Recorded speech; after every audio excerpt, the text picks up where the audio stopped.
지금 기술업계에 어마어마한 변화의 바람이 불고 있습니다. 바로 인공지능, AI가 우리 미래의 판도를 완전히 바꾸고 있기 때문인데요. 오늘은 이 AI가 어떻게 역사에 남을 만한 반도체 슈퍼사이클을 만들어내고 있는지 그 흥미진진한 이야기 속으로 한번 들어가 보겠습니다. 자, 이 숫자 좀 보세요. 85%. 이게 무슨 뜻이냐면요. 2020년 단 한 해 동안 메모리 반도체 시장이 무려 85%나 성장할 거라는 예측입니다.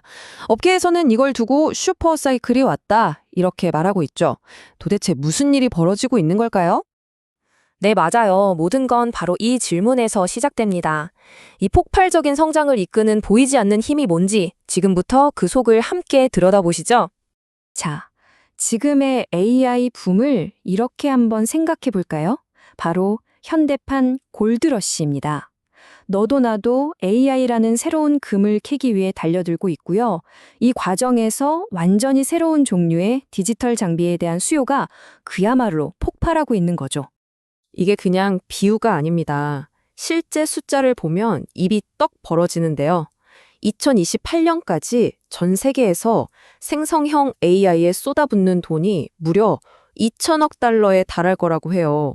기업과 정부가 투자하는 이 막대한 자본이 바로 이번 사이클을 움직이는 진짜 엔진인 셈입니다. 그런데 말이죠. 이렇게 잘 나가는 AI 골드러시에도 한 가지 아주 결정적인 문제가 있습니다. 바로 경목 현상인데요. 이 모든 AI의 엄청난 성능이 단 하나의 아주 희귀하고 중요한 부품에 달려있다는 겁니다. 그 부품이 바로 HBM, 고대역 폭 메모리입니다. AI라는 금을 캐기 위해 모여든 이 골드러시에서 모두가 손에 넣고 싶어하는 단 하나의 필수 장비, 말하자면 황금삽 같은 존재라고 할 수 있겠네요. HBM이 정확히 뭐냐고요? 아주 쉽게 말해서 메모리 칩을 단층 칩처럼 넓게 까는 게 아니라 아파트처럼 수직으로 높이 쌓아올린 거예요. 이런 독특한 구조 덕분에 기존 메모리랑은 비교도 안 될 정도로 빠르게 데이터를 옮길 수 있게 됐고, 이게 바로 AI의 잠재력을 터뜨리는 열쇠가 된 거죠. 자, 이 차트 좀 보세요. 정말 놀랍지 않나요? 2026년 HBM 시장 규모가 577억 달러에 달할 것으로 보이는데, 이건 1년 만에 71%나 성장하는 겁니다.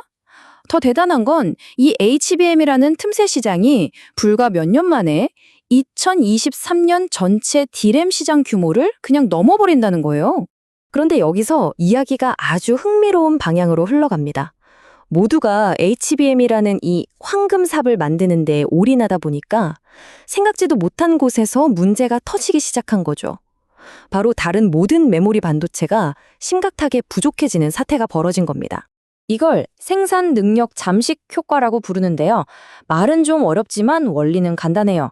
자, 4단계로 설명해 드릴게요. 첫째, 반도체 공장은 만들 수 있는 양이 정해져 있죠. 둘째, HBM은 만들기가 워낙 까다로워서 공간을 더 많이 차지해요. 셋째, 그러니 기업들은 돈이 더 되는 HBM 생산에 집중하겠죠? 그 결과 넷째, 우리 스마트폰이나 PC에 들어가는 일반 메모리가 전 세계적으로 부족해지는 겁니다. 그럼 그 결과가 어떻게 됐을까요? 네, 바로 이겁니다. 공급이 수요를 도저히 못 따라가니까 메모리 가격이 말 그대로 부르는 게 값이 되어버린 거죠. 이건 뭐 완전히 파는 사람 마음대로인 시장이 된 겁니다. 당연히 소비자와 기업들 부담은 엄청나게 커지고 있고요. 자, 이제부터는 거의 한편의 기업 전쟁 영화 같은 이야기가 펼쳐집니다. 이 거대한 시장의 주도권을 누가 쥐게 될 것인가? 업계 거인들 사이에서 벌어지는 치열한 패권 다툼, 그 막대한 판돈이 걸린 경쟁의 한복판으로 들어가 보시죠. 한 애널리스트 리포트에 등장한 바로 이 한마디, 삼성이 돌아왔다. 한때 HBM 시장에서 경쟁사인 SK 하이닉스에 밀렸던 삼성이 화려하게 복귀했다는 걸 알리는 신호탄이었죠. 삼성의 전략 정말 무섭습니다. 그냥 돌아온 게 아니에요. 차세대 제품인 HBM4를 세계 최초로 내놓았고요. 여기에 자기들이 가진 가장 좋은 D램 기술, 그리고 칩을 아주 미세하게 만드는 자체 4나노 공정까지 가진 무기는 다 꺼내 들었습니다. 그 결과 업계 표준을 훌쩍 뛰어넘는 엄청난 속도를 기록하면서 AI 칩 최강자인 엔비디아의 다음 세대 칩을 정조준하고 있죠. 그래서 지금 경쟁 구도가 이렇게 재편되고 있습니다. SK하이닉스가 여전히 선두를 지키고는 있지만 삼성이 정말 무섭게 치고 올라오면서 단숨에 28%를 차지했죠. 여기에 마이크론까지 가세하면서 이제 본격적인 3파전이 시작된 겁니다. 이 경쟁에 얼마나 큰 돈이 걸려 있는지 한번 보세요. 삼성의 이런 컴백이 무려 183%라는 정말 경이로운 매출 성장으로 이어질 거라는 전망입니다.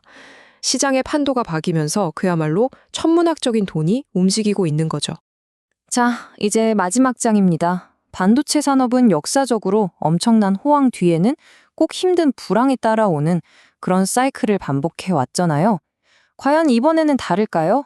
업계는 과연 이 거대한 파도를 제대로 컨트롤하는 법을 배웠을까요? 과거에 정말 뼈아픈 교훈이 있었거든요. 바로 AWS 사태라고 불리는 사건입니다.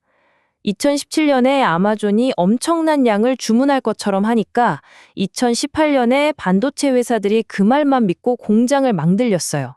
그런데 2019년에 아마존이 말을 싹 바꾸면서 시장은 순식간에 공급 과잉으로 무너져 내렸죠.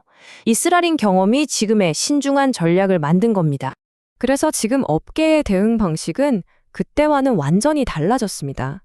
새로운 게임의 법칙이 생긴 거죠. 이제는 무작정 투자부터 하지 않아요. 수익성을 최우선으로 보고 무엇보다 중요한 건 법적인 구속력이 있는 장기 계약을 맺어서 확실한 수요를 확보한다는 겁니다. 과거의 실수를 되풀이하지 않으려는 거죠. 결국 우리는 다시 이 질문으로 돌아오게 됩니다. AI가 이끌고 있는 이 거대한 슈퍼 사이클, 과연 과거와는 다른 지속 가능한 성장을 만들어낼 수 있을까요? 아니면 역사는 반복되고 또 다른 불황이 바로 코앞에서 우리를 기다리고 있는 걸까요? 글쎄요, 미래는 아직 쓰여지지 않았습니다.